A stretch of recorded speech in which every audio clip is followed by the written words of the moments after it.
Hello, everybody. Good evening, and welcome to a very, very special edition of Wrestling with the Future tonight. This is our Thanksgiving edition. We don't do a show on the holidays, so we're doing it a week ahead of time. We are giving thanks, plentiful thanks tonight, because we have the creme de la creme of podcast guests. Let me tell you what. You talk about Hall of Famers, this guy is not in one, not two, not three, but 4 pro wrestling halls of fame that I know of. But before we get to him, let me introduce the panel tonight. My co-host, the man called Armageddon, Michael Murphy. How are you, Mr. Murph? How you doing, Angelo? Again, another eventful week. Waiting to talk to the icon. Beautiful.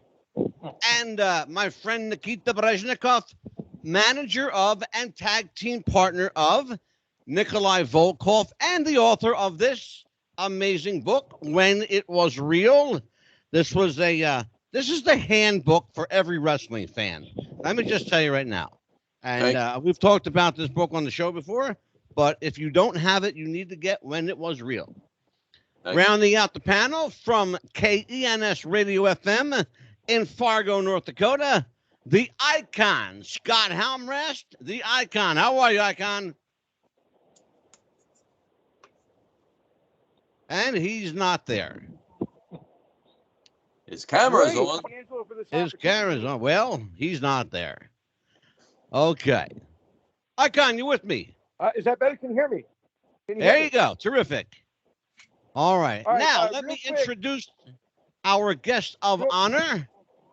Okay. All right. Joseph Bednarski is a former professional wrestler and bodybuilder, best known by his ring persona, the Polish Hammer and Polish Power, Ivan Putski. Putski is a former WWF Tag Team Champion, along with the legendary Tito Santana, and he has had notable feuds with superstar Billy Graham over the WWF Championship, which led to many pose downs, many arm wrestling bouts, long matches between the two, and his other rivals include the Iron Sheik, Ivan Koloff, Jesse Ventura. Interestingly enough, Jesse Ventura would call Mr. Putski Puduski while calling a commentary for the WWF. Putski was the first Polish-American wrestler to perform in the WWF, now the WWE, and wrestled his last match that I know of here in New Jersey. I was at that show. In fact, I co-promoted it for NWA Jersey in New Jersey, as he defeated King Kong Bundy by disqualification on February 27, 1999. Without further ado, ladies and gentlemen, a legendary Hall of Famer, the one, the only, Polish Power, Ivan Putski. How are you, Miss Putski? How you doing? Oh, I'm good, brother. I'm glad to be here. I tell you, it's been a while since I talked on TV or radio down there in your part of the country, but I'm glad that I got an opportunity to talk to my fans down there. Right. Well, I'll tell you what, you are a guy that I've done this show now for going on 3 years, and you're a guy that I have wanted to have on for a long, long time. But getting a hold of you took an act of Congress. In fact, it took my friend Eddie Mansfield to get a hold. God bless Eddie Mansfield and Cowboy Scott Casey, brother. I'll tell you that for sure. We have a couple guys who want to ask you some questions tonight. I'm going to start off with a guy that he's my, I call him my brother from another mother. He is Nikita Brezhnikov, former tag team partner of Nikolai Volkov, and his manager, in fact, and author of the book When It Was Real. Nikki, you are first up with Ivan Putski. Jak się masz, bracie? Bardzo dobrze, jak ty? There you go. Ivan, I got to tell you, I grew up in the Baltimore area. When you came to Baltimore, everything stopped. It was a Putski town. We loved you in the Baltimore. That was my stomping area, yes, sir. When you had Baltimore. this superstar got hurt, the Garden, and October 1st of 77, you were supposed to wrestle him. He could not make it. People were so upset, but they brought Waldo Von Erich in. So it was like, okay, we will see him go with Von Erich. And we loved it. So it made Phil Zacco happy. And Angelo knows Phil Zacco. Absolutely. Well, I knew he was my uncle. That's it. Because I'm sure they were. I don't know, Ivan. I don't know if you ever knew that, but Phil Zacco was my uncle. No, I didn't know that. Yeah, and also those days were the good old days. And I'll tell you what. People, and I really miss it. Well, one of the last wrestling events that you ever did, that I know of, was around 1999 or so. Yeah. And you actually wrestled for me. I co-promoted the event with the NWA Jersey when you were here in February of '99. Oh, yeah. You remember that? Yeah. We had you going up against King Kong Bundy, and you beat him on a squash. Yeah. Yep. Yeah. That was a fun night. We had a lot of fun. Yeah, I love New Jersey. I tell you, I used to love to go there. My Polish army was there, and a lot of Polacks, and we were having a good time. Yes, sir. And the best food in the world right here, my friend. Yeah, I agree. Yeah, I got to bring it back up here, man. Got to bring it back up. Yeah, well, one of these days I'll come up there. Yeah. We'll figure it out. Well, Ivan. Oh, yeah. They have lots of the Polish in the New Jersey. They make great gołąbki, pierogi, kruszczyki, everything. Beautiful people there. Oh, well, I know. Every time I used to wrestle in New Jersey, I'd go to Janek's Polish restaurant there, and it reminded me of Poland. Yes, beautiful, beautiful. Yeah, I know the really place enjoyed it. I know the restaurant. Good eating.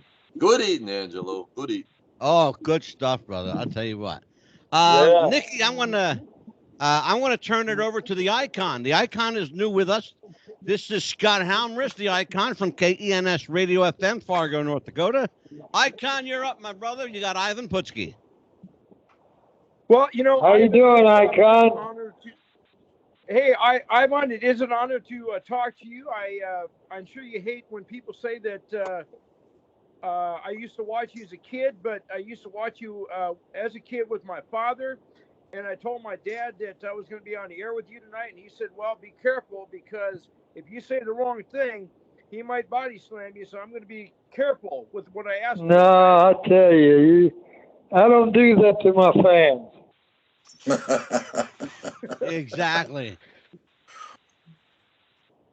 Go ahead. I'm safe. So when you first got into the wrestling business, what was your main goal? I know everybody has a goal about being champion and being number one in the territory, signing big contracts. But when you first started out in your training, what was your major goal when you started out? Well, let me just first say the guy that got me started in San Antonio was, I don't know whether you ever heard of him, but he used to wrestle. He promoted Texas, him and Fritz Von Erich kind of ran the whole show in Texas. His name was Joe Blanchard. Yes, sir. Yes. And he got me started in this business. And oh, heck, boy, I tell you, he showed me, he taught me everything. In other words, he kind of brought me up, from introduced me to professional wrestling, and I guess I got to give him credit. And he made me what I am. And was so you were basically pro wrestling. The most talented one that he found. Yeah, you could say that. I'm the only one that made the Hall of Fame. Well, I'll tell you what, Ivan, this program has deep ties to Southwest Championship Wrestling. Of course, Eddie Mansfield, of course, Cowboy Scott Casey is a dear, dear friend of mine. So was Eddie. Yeah, he's mine too. He's a good. A matter of Yeah. fact, I talked to him about 3 days ago. Oh, wow. Okay, beautiful. And of course, you know, Tiger Conway Jr. Sure. We have a lot of friends in Southwest. Yes, sir. Yeah. So this is a very when you talk about Southwest Championship Wrestling, you're talking about wrestling that's near and dear to my heart. So go ahead, Well, Icon. I'm glad to hear that. Go ahead. And you know, I learned a lot. I learned a lot about you over the years, watching you, of course, with my father. But I had your son as a guest on my show a couple weeks ago, and I asked him what it was like having the coolest wrestling legend as a dad. And he said, "Well, I'll tell you, he said, as a kid, I thought all kids had fathers that were wrestlers." And I asked him if he ever brought his dad to show and tell for a school project, and he said he was honored every time that you got to talk to his fellow classmates. And I was just wondering if you remembered doing all the father-son stuff with Scott. Oh yeah, I remember that's why I got him into the business, and eventually, you know, he did stick with it because he had a great opportunity he got a good job there in Fort Worth, Texas, and he's doing real well. But yeah, I brought him up from scratch. I taught him everything, and he turned out to be a good boy, all of them. I got 3 boys, matter of fact, and a daughter. You have a daughter. I got to ask you about that one. I got to ask you about that her one. Her name is Callie Fountaino, and she lives right on the outskirts of San Antonio. And I can imagine that this young lady was probably the most protected girl in the entire state of Texas. Oh, she was. I'm sure she was. I'm sure she was. Imagine what it was like dating Ivan Putski's daughter and asking Ivan, "Can I marry your daughter?" Imagine what that conversation was like. Yeah, well, we'll I'm sure we'll find out. Mr. Murphy, you are up. Michael Murphy, Armageddon. Ivan, first off, an honor to speak to you. Well, it's nice talking to you, Murphy. Thank you. I want to bring you back a bunch of years. Philadelphia Spectrum. Yeah. You were wrestling, I think, Baron von Raschke. It was either Baron von Raschke or Stan the Man Stasiak. Uh-huh. And you had gone over the top rope, because I was there, I was watching, and the small of your back had hit the apron of the ring, the edge of the ring, and they ended up doing you a count out. But I could tell that, okay, he's really, really hurt, because for you they actually had to help you back to the dressing room. I remember that night.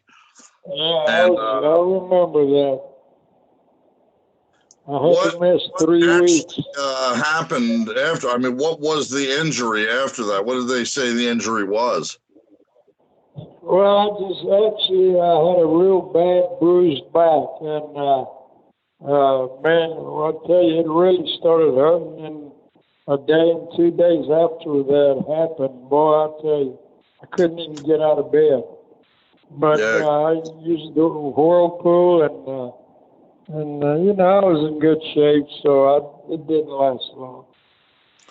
Because I remember watching you go over that top rope, and like I said, I saw the middle of your back just slam against the. I tell you. And I knew then when I saw that, I'm like, oh man, he's really, really hurt. Yeah, I was. You got a good memory. Well, Coach, he's older than dirt, Ivan. Okay. So let me ask you a question: Where did the character persona Ivan Putski come from? Who came first to Ivan Putski? Well, Joe Blanchard. Have you ever heard of him? Yes, sir. I know the name very well.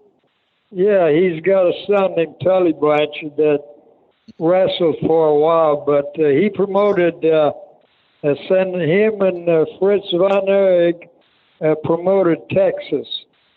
Joe Blanchard had the San Antonio, Austin, all that area, and Fritz had Dallas and all the north part of Texas.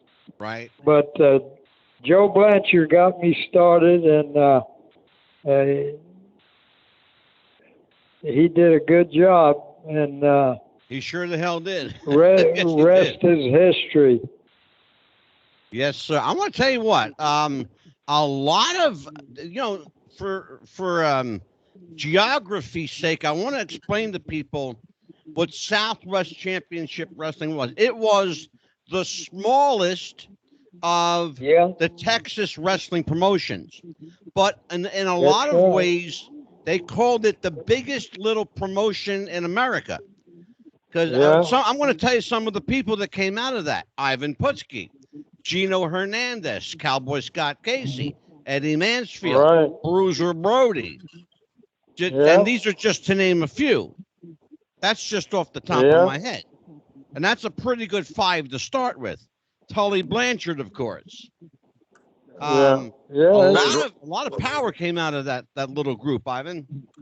So it was Joe Blanchard that came up with Ivan Putski. Is that what we're learning? Well, he knew I came to America from Poland, and he said, "We just use what you have. You're Polish, and we're going to give you the Polish pie." And he said, "On your interviews," I always ended my interviews in Polish, and so a lot of people I had a lot of fans in Texas. Well, everywhere I went, Yeah. But I met a lot of good people, and I tell you, one of the finest promoters that I ever worked for was what's his name? Not the one who's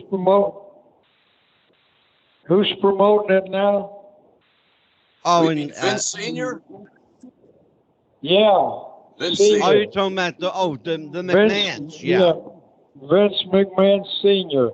Boy, I tell you, what a nice person. Yeah. And I was really glad to get a chance to work for that man. I wish the hell some of that would rubbed up on his son. You know what? Well, after his son took over, I quit. Yeah, I hear you. I retired. Well, Ivan, the old man, Vince Senior, he knew the value of you because when Bruno got the broken neck, they put you in the main event against Stan Hansen the next month. So they know who's going to sell the card. Ivan Putski. Yeah. That was it. Absolutely. Yeah, a lot of people forget that, Nicky. I'm glad you brought that up. Well, so, one of the things I want to talk about, when you were in the Southern Territories, in Texas and making your way up north, you were kind of large at the time. You're not a tall guy, but you were very I was stout. weighing, I peaked out at 300 pounds. Yes, sir, you sure did. You're I was a mighty force to reckon with. Your arms look like my legs. Yeah, and I was bench pressing 605 pounds. When did you decide to go from powerlifting to bodybuilding? Oh, I've always worked out, but I remember this.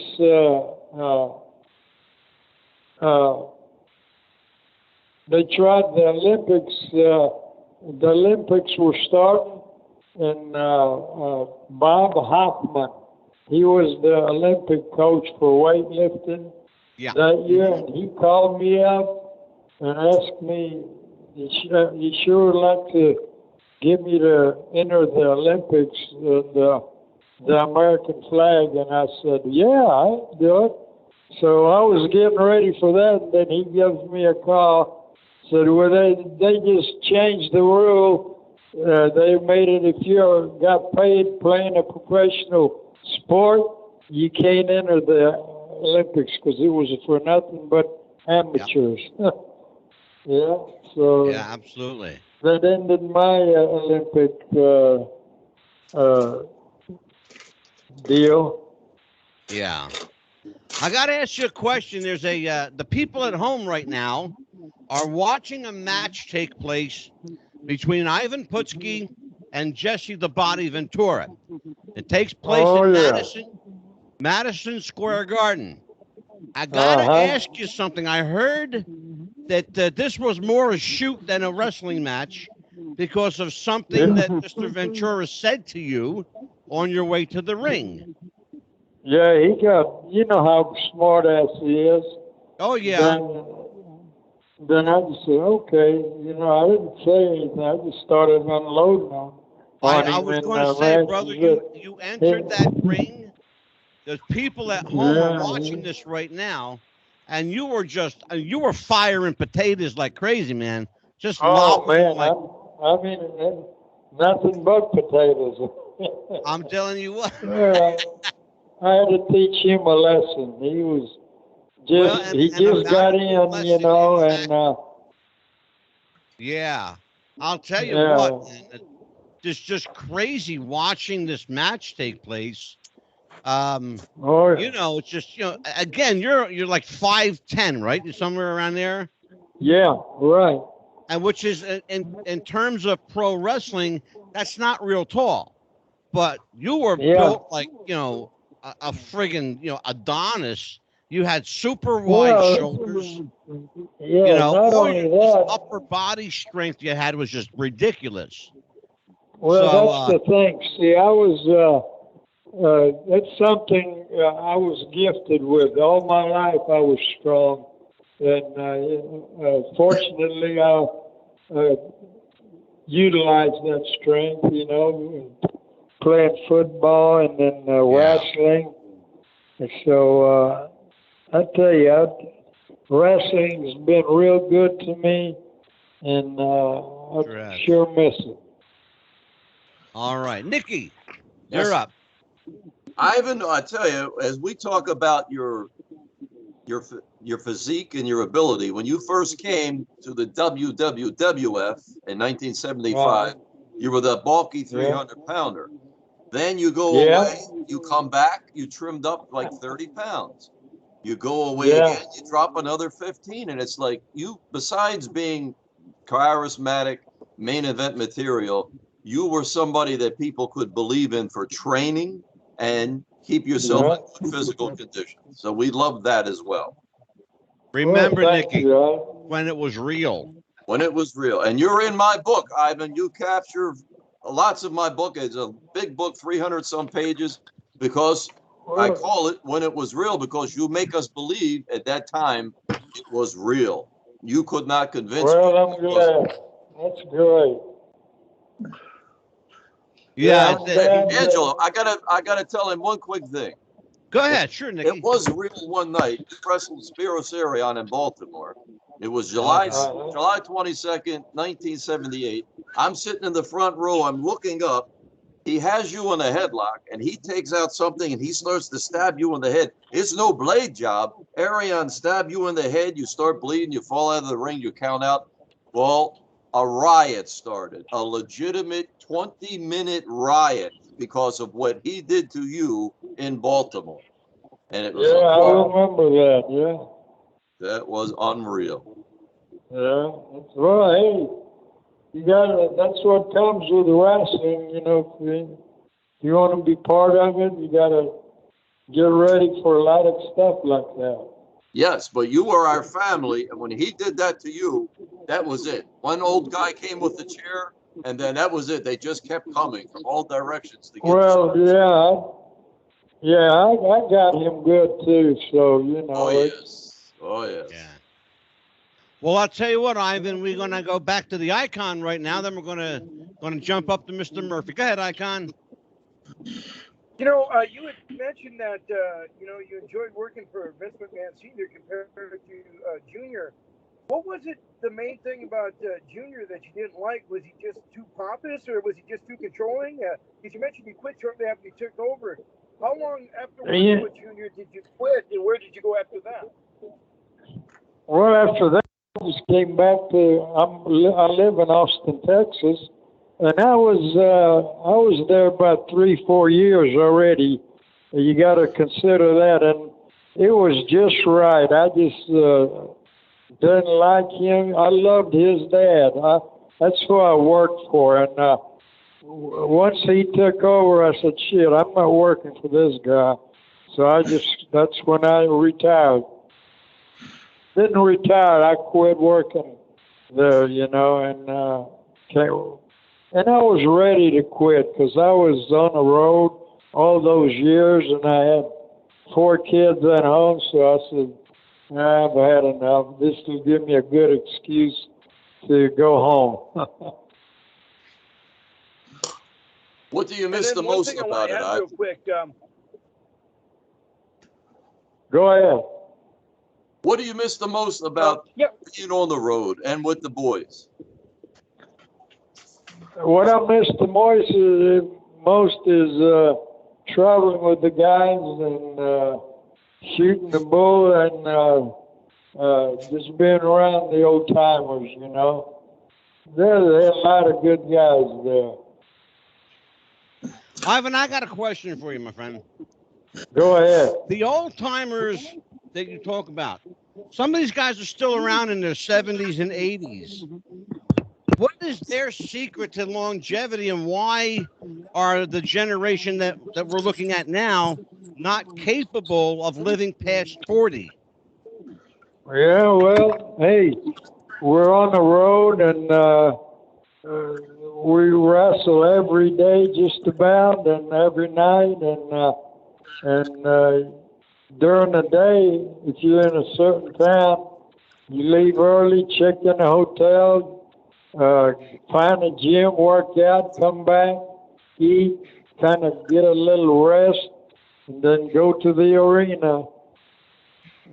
We have a phone call coming in. Ivan, we have a phone call coming in. Okay. Caller, are you there? Caller, are you there? I am here. Hey, listen. Caller, we have Ivan Putski on with us tonight. Oh, I thought it was a guy that I used to call Plain Old Joe. Hey, you're right. That's my real name. Ivan, Davey O'Hannon. Oh, Davey, how in the hell are you doing? How are you doing, my friend?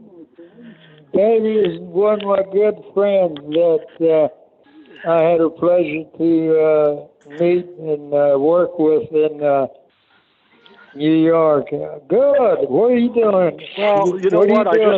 I just got to chill because the respect and love and admiration I had for Ivan, it's such a thrill for me to be able to say hi to him again. Unbelievable. Yeah, me and Davey, we were good friends, and yes, we did a lot of miles together. Yeah, we used to drive together because I knew, over there's a lot of guys took dope and stuff, and I had to watch who I went with, and Davey O'Hannon was one of the regulars that I used to ride with because we used to work out together, and we'd eat good food together. That's right. Exactly right. Good man. And the same for you. Listen, Ivan is one of the very fond memories I have about my time in the business. 20 years. Well, likewise. And you know what? It was really hard to get close to somebody because, a lot of guys were kind of strange. But I always said, you know how you knew you were friends or close with somebody when you could spend so much time in a car or traveling and you don't feel like you have to talk. You were just comfortable with each other. Exactly. Yeah, me and Davey used to travel together because, I knew he was clean and he liked to work out because most of the guys, you know, I'm not saying all of them, a lot of them, you know, smoke pot and crap like that. And me and Davey, we just work out, ate good food, ate at good restaurants, and he was a good man. And I'll tell you something. God bless you, Davey. Yeah, and you too. And I'll tell you something else Ivan did. You know, I'm not going to take up the time because the people want to hear from Ivan and not Davey. Right. But years ago, Ivan and I are sitting in a dressing room. But I want to hear from Davey. Yeah. and we actually have another phone call coming in. Go ahead. Okay. Caller, are you there? Yeah. Caller, are you there? Yes, I am. Who's on the phone with me? Well, this is Granny Hulkster. Oh, Granny Hulkster, you're on with the Icon, Nikita Brezhnikov, Armageddon, and Ivan Putski is our special guest. Oh, wow. That's awesome. So, how you doing, sweetheart? Question I'm good. How are you? Or Davey I'm O'Hanson? Still here. I guess Granny well, I had to call in and support my co-host Icon. You know. Well, of course. Yeah. Hi, Granny. How are you? I'm good. How are you? Well, you know, I'll tell you, I am thrilled to be on with all these legends, and the interesting thing is, everybody I'm looking at except one has all been guests on my show, so it's kind of awesome. All right. Well, Granny, listen, thank you for calling in, and we'll touch base with you shortly. Take care. All righty. You bet. Bye. Bye, Granny. All right. That's Icon's co-host on his radio show, Granny Hulkster. Mr. Murphy, our friend Mr. O'Hannon is with us, talking about old times. Baby, how you doing? All right, I'm doing fine, Mike. Good to hear from you again. Hear from you again. Well, listen, I'm going to let you guys take up the time with Ivan. Two things. Ivan, I just told Angelo when I called before we got on here. I'm fixing to do a knee replacement, but my first ever knee operation, I was sitting in a dressing room next to Ivan. I don't remember where we were, and I'm saying, man, my knee is really bothering me, and I'm pointing to the spot, and he looked at it and said, well, you got a torn cartilage there. You got to get that fixed. So my first knee operation, I got the advice from the guy sitting right on the other end of the phone, my friend Ivan Putski. You know, because I had my knees, I had my shoulders operated on, so I knew exactly what the problem was. Yeah. So I didn't want Davey to suffer, you know. Just get it done and get it over with, and you'll work longer. Well, and you were right. That's what I did. I got it over with, and I got back in the ring. And, you know, here we are 35 years later. I got all kinds of replacements and operations and everything. Right. So listen, Angelo, please share my information, my number and everything with Joe, and make sure he's got it. Ivan, I love you. You're a great memory, and you're a wonderful friend for me, and I cherish all the times we spent together, and let's promise that we stay in touch, my friend. We will. Don't worry, because I tell you, you were one of the best friends I had in the wrestling world. So take care of yourself, my friend, and you too. I'll talk to you later. I'll make sure you get Dave's info. Take care, Ivan. Take care, Angelo, Mike. And who? Oh, Nick is there. Nick, hi. Yeah, Nikita's with us. Yeah. Okay, Nick. All right, listen. Thanksgiving and Christmas. And you guys have a great holiday season also. And like I said, we'll promise to stay in touch. Okay, Davey. Take care, my friend. Nice talking to you, buddy. My pleasure, my friend. Take care. Take care, bud. Okay. Mr. Murphy, you're up. All right. Mike Murphy, you're up, brother. Yeah, I'm trying to get the question out.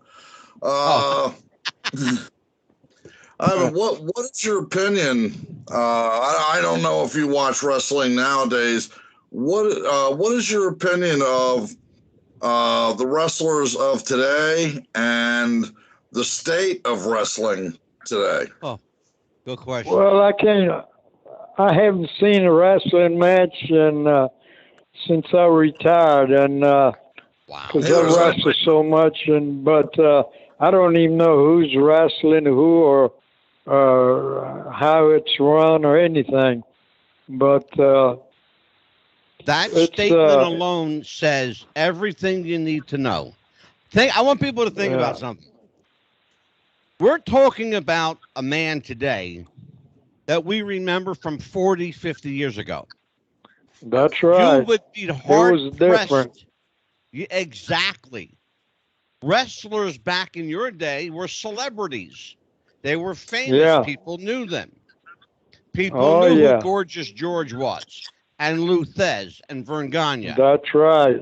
Yeah. And they knew who Bruno Sammartino was, and Buddy Rogers.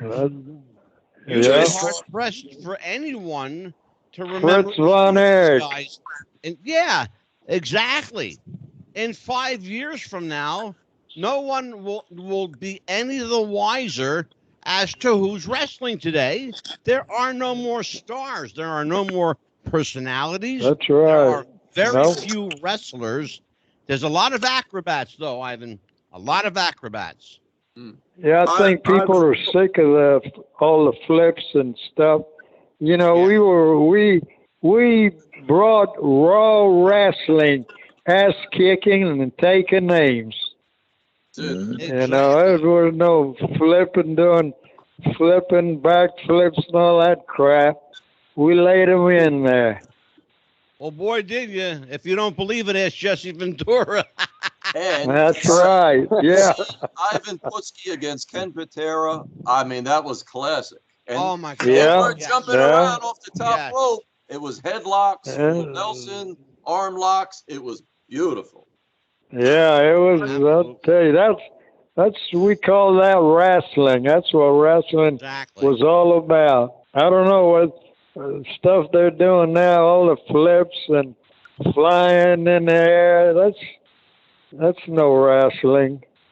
Yeah, Ivan, let me ask you a question. In your day, wrestling back in your day, it's a forgotten art. And you're right. They don't do what you guys did back in the day, and it's really sad. I mean, I have a wrestling show, but I don't even watch this anymore.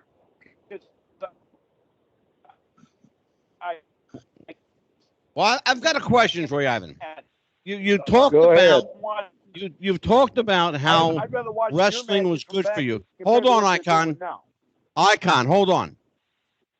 You've talked about how wrestling was good for you and how it bettered your life. What aspect of professional wrestling, if you had to say, was a negative, what would it be? What's the one thing that you won't take away from wrestling? Well, everything was bad. Now, I watched it one time on TV. It's about, I'd say a couple of years ago, and I was flipping channels, and I saw it, and that was the first time I watched it since I retired, and I couldn't believe it. All they're doing is doing flips and hitting the ropes, bouncing off of the ropes, and doing flips in the ring. Shit, you want to see someone flip, go to the Barton Springs and watch those swimmers do all the flips that you want. No, it's not what it used to be. I'm sorry to say, but hell, I remember we'd slip and hit the guy in the nose or something, and he'd retaliate. Hey, he'll give you a sock, and then I'm sorry, and it go back to the way it was, But yes, sir. Hell, we were tough, and we. Yeah, I'm telling you what. Ivan, Nikita wrote a book called When It Was Real, And it's an interesting book. First of all, like Nikki said, you're all over his book. Okay, it's a great book, but it's written from the fan's perspective. When Nikki was growing up, what he saw and what he witnessed as a fan, and you guys made us believe that it was a fight, that it was a real fight, because in a lot of cases it really was a real fight. Yeah, hey, what we do, you know what would happen? You'd get pissed off a guy accidentally hit you in the nose or something. You say, F you, and you just wrap him right back, and then the referee said, okay, guys, they simmer down, and, you know, we just simmer down again, and then, you know, we'd shake hands in the dressing rooms. Yeah. But, hey, that was to be expected. You know? Yes. Now, here's the problem, Ivan. With today, they don't want to sell for each other. What did you do with a guy that wouldn't sell? Good question. There's no match. No match at all if you don't sell. Thank you. You're absolutely right. See, they were taught differently, and they're from a different era, and we were just not the same, not at all. Go ahead, Nikki, pursue that. I saw a guy, it was a television match, Ivan. It was December the 12th, 1978. You just came back to the Worldwide Wrestling Federation, and a guy named Mike Masters, he had long hair. He was shooting on you, and it was no contest. You just said, okay, you want to fight? You gave it to him. You put his ass, his dupa went down, 1, 2, 3, and that was it. Boom. Well, that's what it's all about, you know, and you know, I don't even come close to watching it. Now, I watched it one time about a year ago, and it turned my stomach. I mean, it was so. At least you know, at least we'd get a potato and we'd hit the guy back, but we'd sell it down. The same thing. Yeah. You just got used to it. And these guys, they don't do crap. Nikolai, you know Nikolai, good friend of yours, Nikolai. He said, what they're going to do to top this bullshit, cut somebody's head off with a hatchet, is stupid. How you beat that stuff? Yeah, that's right. Exactly. Icon, you're up. You got a couple questions. Go ahead, brother. Well, you know, I just want to touch on that a little bit. You know, you are right. Wrestling back in your era, and I'm sure you hate me saying that, but you guys made it more real and more. It's like a ballet dance. It's like choreographed. I mean, what is there any way? And I know you don't watch the product now, but is there any way that it would ever go back to the way it was? Or do you think they're just doing the way they are now because it worked? You know, I watched it one time and I just saw the difference, and I could tell the path that they were taking. It's don't hurt me type of thing. And you know, when we wrestled, when Bruno Sammartino wrestled, I remember we beat the crap out of each other, you know, but we'd simmer down, and if I potato somebody, he'd potato me back. But we didn't. We simmered down after that. But hey, many times I had a bloody nose, you know, and in the ring, and the other guy. But hey, we loved it, and that's what wrestling was all about. You know, Ivan, I got a question for you about that. You just prompted a question from me, brother. Talking about you and Bruno.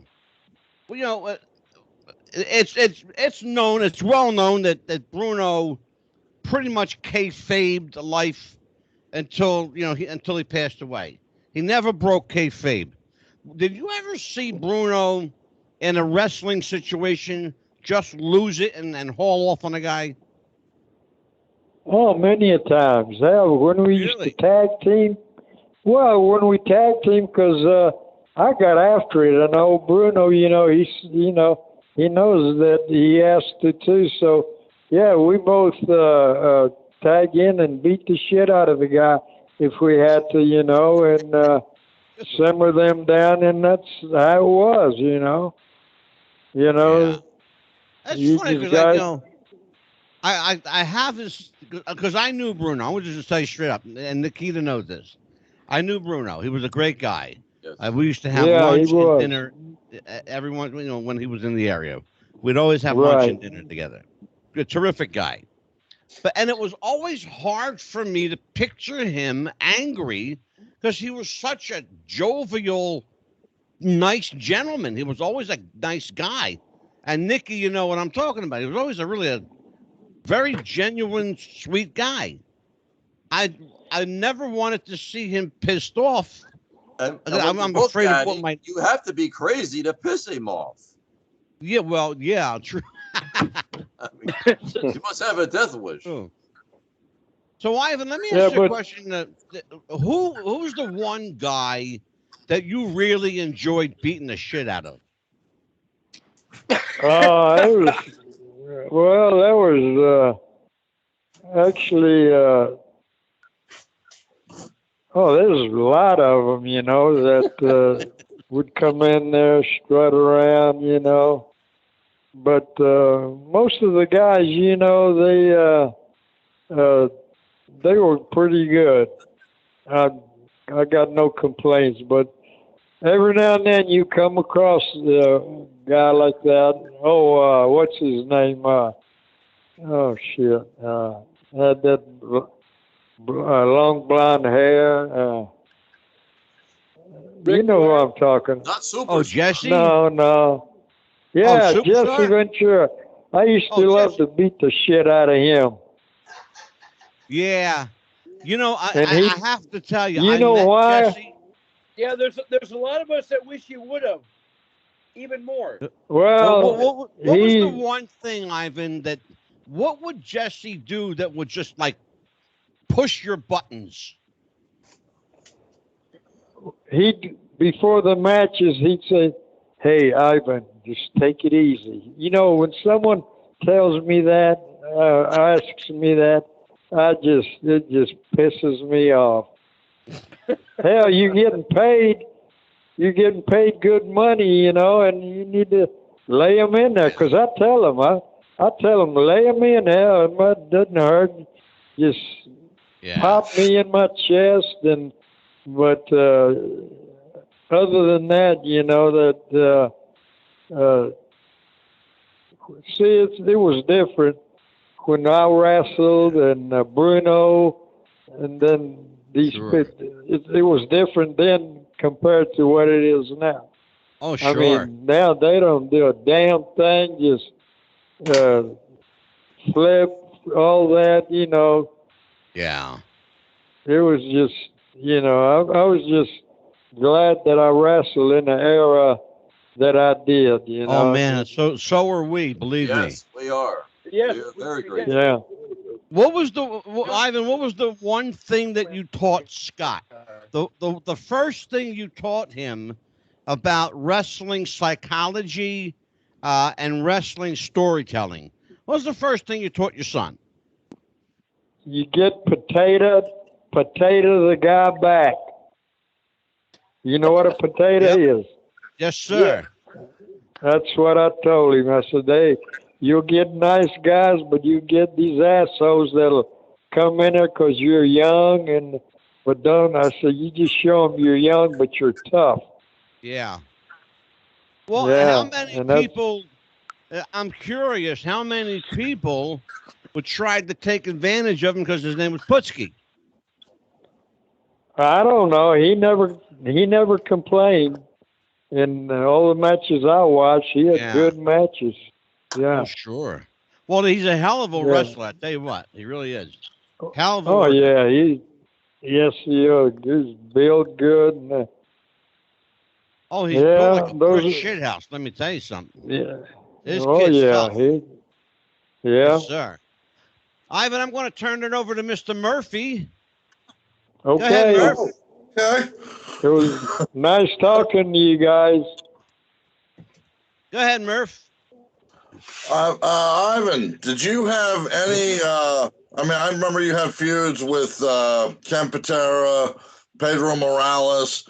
Was there anybody you had actual heat with in the business? Well, in the ring, you have to eat the guy that hit you accidentally, what we call potato. You knock the shit out of him, and y'all get after it, then you simmer down. Simple as that, eh? That's how it went. You know, Well, anybody you worked with that you didn't like in the ring or outside of the ring? Yeah, do what Jesse now? Ventura. Yeah. No, hey, outside the ring, hey, we didn't take it outside the ring at all. We left everything in the ring. That's old school, brother. You don't see that anymore. That's right. No. Respect for each other and respect for the fans. Yes. Well, that's the I'll thing. tell you see? what. Yeah, go ahead, Go Ivan. ahead. I'm sorry. Go ahead. I said that's the thing. The longer I stayed in the business, about right there at the end, I could see these young, new talent that was coming in. They just didn't know what the hell they were doing. They just wanted to fly Scary. and, all over the ring. But hey. And they would It's a scary thing, guys. isn't it? They thought they wrote the damn book, and they don't even know how to read the book. No shit. Oh, they still do. Amen, Dickie. Amen, brother. They This still is do. coming from a guy who did write the book. Literally. Yeah.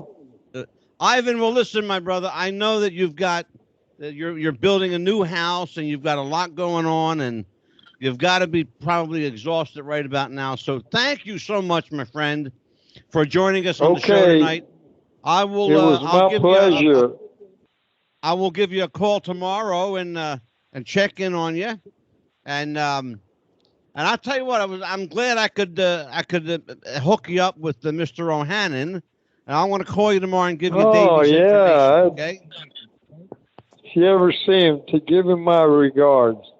Well, I'm going to call you tomorrow and give you his phone number. Oh, okay. Yeah. Good. Absolutely. You bet.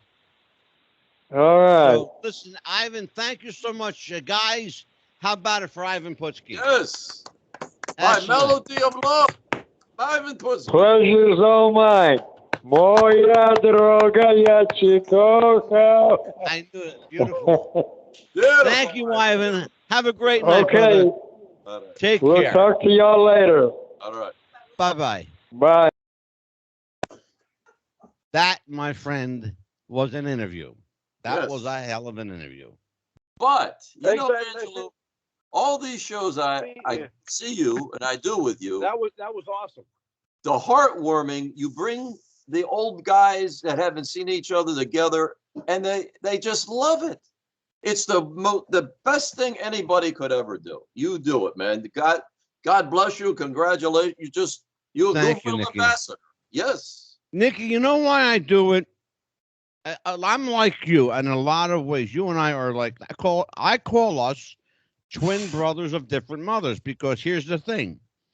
This was a brotherhood. Wrestling was a brotherhood. Yes. Mike Murphy knows a lot about that because he has a lot of brothers that he went to battle with over the years. Oh, yeah. In fact, Nikolai being one of them. wait a minute, I'll give you one better. Nikolai Volkov had his final match with Mike Murphy. That's a shoot. Actual fact. For Dino He was the Sana? nicest guy. He was the nicest guy who would ever beat me up. That's true. But here's why I do it, and it goes back to the brotherhood, the camaraderie. These guys, Ivan's 81 years old. Okay, Cowboy Scott Casey's 78. Eddie Mansfield won't tell me how old he is, but I know he's older than I am. Here's the thing. These guys are dying off, man. Yeah. They're dying off. I handed over, because I'm going to vent. I handed over a show, and Nikki, you know, Dan the Man was my co-host for a while. Yes. For actually a year and a half. Yes. And Benny, you know, Benny Scallop. Okay, great guys, nice. And I handed them a who's who of wrestling. They have yet to use that. I would use it. In fact, the only one that I know they used was Ivan, because I gave him the number. That's it. They had a who's who. No, I could use something like that. I would definitely use that. Yeah, well, I'm not going to give it to you, Icon. Okay. I can't do that. Well, okay. Well, so let me ask you a question, Icon. In the wrestling business, they say, well, you know, in the business, they say throw them a bone every now and then, you know. I'll throw you a bone. It might be a milk bone.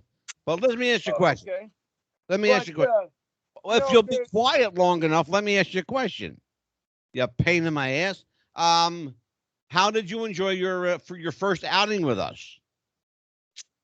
Oh, I love it. As a matter of fact, good. You know, you've been on my show, and the Flamin' Russian there, he's been on my show, and you know, I don't know if I hope he remembers that. Yes. And see, I don't know how your guys' cameras are, but I have you to my top left. I have the Russian above me, and the guy next to me. He seems like cool. I'd like to get him on my show as well. I know that's not why you brought me on. Nikki, I love how he calls you the Russian. I take my time. You've been a great guy, Angelo, to me. And, you know, it's been awesome. And I just want to say, not trying to, you know, this is wrestling term, trying to put myself over, even though I am. You guys know I like to do that. As of Monday, my show was just picked up by 2 more radio stations in California. So beautiful. We're moving. You know? Well, someday you'll catch up with us. We've got, we did, he's a nice laugh, and he knows. 266 radio stations worldwide. 266 worldwide. That's just the radio. That's not including the internet podcast stuff. That's another like 300 there. And I'm not even, that's straight shooting. Okay. We're all over the place, and our numbers, they reflect it. Trust me. I assure you. Go check. One thing though, we are the number 1 wrestling show in Ho Chi Minh City, Vietnam, so we must be doing something right. There you go. God bless you. Listen, I'll hook you up. Don't worry, but you know I'm going to take care of you. Murph. Yeah. Murphy. Talk to me. Your memories of Ivan Putski. What do you remember about the Polish Power? Well, like I said, I saw him wrestle at the Philadelphia Spectrum, and that night on that card was Bruno versus Nikolai. I believe it was Ivan and I'm not sure if it was Baron von Raschke or Stan the Man Stasiak. Pat Patterson was there. It was the Baron. It was the Jim Raschke. Yeah, basically that show was a who's who of wrestlers. Absolutely. Bob Backlund, Pat Patterson, Sal Palumbo. You know, like I said, it was I think I was like 9 or 10 years old at the time. So like I said, it was a who's who of professional wrestling. And see, going back to that date, you know, there was not, I may be stating this wrong, not trying to say there wasn't, but there was a realness to it because there was a lot, they didn't kayfabe a lot in the ring. If they potatoed you, they potatoed you. Simple as that. You heard what Ivan said, yeah. Yeah. You heard what Ivan said, sure. Yeah. They would lob them in, man. They would lob them in. Yeah. I mean, here's one thing that you don't see in a wrestling match anymore. When was the last time you saw an armbar? You don't. Or a drop toe hold?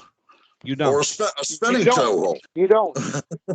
We talked about it last week. We had, remember last week we had, we were talking about ring psychology. Davey O'Hannon was on with us, and Seth Witz, a boxing and wrestling historian, talking about the art of storytelling and psychology. It's non-existent now. And that's why, and I'll say this now until I'm purple, that's why wrestling doesn't exist anymore. No. Because psychology and storytelling went by the wayside. Until and unless they come back, wrestling is done, dead, gone forever. I'll stake my reputation on it. I wouldn't say gone forever because AEW is trying to bring that back. Brother, let me tell you something, Mikey, and Nikita knows this. Nikita knows this. I've talked about it on the show before. I held out great hopes for AEW. But what they started out doing and what they're doing now, it's a game like, Nikki, you know what the game is. It's follow the leader. Okay? Right or wrong, WWE is the leader. They could be doing everything wrong, but they're still the leader because they're the biggest and they're the oldest. But if the biggest and the oldest says, let's all jump off the bridge together, does that make it right? No. But they'll do it. Of They'll course. follow. And Nikki, you just nailed it. Yeah. You just nailed it. Yeah, that's the issue. And that's always been the problem with the indies, except for Dennis Carluzzo. He used to do his own thing. But they want to be like Vince. I knew Dennis. He was my neighbor. Oh, he was your neighbor? Oh, wow. He was my brother. I promoted shows with Dennis. I didn't know you were neighbors. Wow. Yeah. Oh, we got to do a show about him, man. I mean. Oh, my God. Please. The guests. You got to do a show about Dennis Carluzzo, Gino Moore, Larry Sharp. Gino. Okay. Look, guys, I got to get going. I got to take a friend of mine to work. All right, Mike. All right. Perfect. You guys take care. I'll see you next Thursday. You'll see us December 2nd. Or December 2nd. There you go. Take it easy, Murph. All right, guys. Take care. All right. It's just us chickens. Gino Moore. Oh, yeah. The phone lines will light up then. Gino lived 1 block from where I am right now. Wow. I live in what's called Wrestler Row. Yeah. I've got Gino Moore here, Kathy Fitzpatrick here, Buddy Rogers was 2 miles that way, King Kong Bundy was 10 minutes this way. I mean, literally, I had everybody. They were all right here. So your neighborhood, your neighborhood was the who's who of wrestling back in the day. And it still is. It still is. Wow. So wrestlers move out and wrestlers move in. It's funny. When are you going to invite me over? I'm not. Well, listen, Icon, I am going to let you roll. Thank you for joining me tonight. Nikki and I are going to roll this out. Take care, my friend, and I'll talk to you tomorrow. See you, bud. You got it. Bye-bye. All right, Nikki, it's just you and I. All righty. All right. Ivan Putski, not a bad guy. And by the way, I'm glad that things worked out the way they did this morning. It's funny. I got your message early this morning, and it wasn't but within 30 minutes that I had a call out for tonight. Because there were going to be 6 of us tonight. Oy. Yeah. But Cowboy Scott Casey called out on me. Oh, okay. So Cowboy was going to join us by phone. I'm kind of, and I hate to say this. Sorry, Scott, but I'm glad you missed the call. And I didn't take your place, Scott. I took your space. That's it. There you go. Exactly. Yes. Yeah, so it worked out good for you. And by the way, folks, the book, When It Was Real, great book. And I'm actually on my second go round.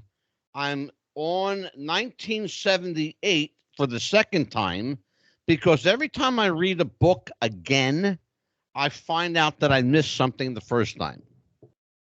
It's like watching a movie. My wife, Victoria, she's been reading since she was 3. No lie, 3. She's like that. She can read. But she says the greatest pleasure she has is she walks by seeing me on the John reading my book, because I do almost every day. Because you're right, you pick up something you missed. Yeah, exactly. And I wrote the damn thing, and I still like, oh shit, I forgot about that. Oh yeah, look. I look. I've got 2 books out. Okay, one's out of print, but the other is still available. But even in my book, I find I bring people on my show. And I find sometimes they're quoting me. It's interesting. I have another show I do, Nikki, called Having Coffee with the King. And it's a show. You told me that, yeah. Yeah. The guy who co-hosted with me, he's a former actor and singer named Pete Wilcox. They called him America's TV Elvis. He was Elvis on Happy Days, Laverne and Shirley, Designing Women, Murphy Brown, The Sandy Duncan Show, Alf. He's been on all these shows. Check him out, Pete Wilcox. And he does the Coffee with the King with me. And it's funny. Every now and then I'll hear him say something that's like right out of my book. And he doesn't even realize it. There you go. That's an interesting show. We talk about Jesus. That's what the show's about. And I like to bring you on that show sometime. Okay. Be a nice show. So talk about Ivan Putski. Let's talk about Polish Power. The Polish Power, that's why I wanted to get him to sing Melody of Love, because for those who are from that era that we love, he was the first guy to pick up a microphone and sing. Yeah. And it was at the end of a taping, and again, it was that day of December the 12th of 78. They must have had a lot of time. Like the matches must have gone too quick, because they let him talk for a while, and then he was singing to Bruno, he's singing to this one and that, but it was great. And then at the end, Vince was interviewing him, and it was at the last match of the taping, and people were leaving, and they're gathered around, and he said, "Oh, let them come! I love the Polish army. Let them all come." And Vince was smiling and laughing. It's like, okay, they're not going to do anything because he's not the heel. They love him. And you could see people were genuinely happy because they love Ivan Putski. How could you not? He's a great guy. Yes. He just came. You saw that clip that I played tonight. Yes. He was hauling on Jesse, man. Yes. He was wailing on him. I seen him and George Steele tear the building up in Baltimore a couple of times, and I mean, really, that's tell a that story. Match. I don't know that one. I mean, it was, they just turned him loose. Your uncle, he knew how to book it, and he put Steele against Putski. They had to follow up with a cage match the next month, and it was like, man, that's a sellout right there. You know what? I remember that now. Yeah, you're right. Like, just give people what they want. A guy like Ivan Putski, who they love, and a guy like George Steele, who they hate.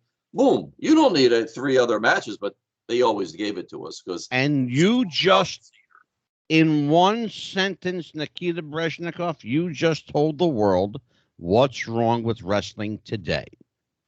Give the people what they want. That's the problem. They're not giving the people what they want. They're giving themselves what they want. Yes. Look, the marks are all in the business now.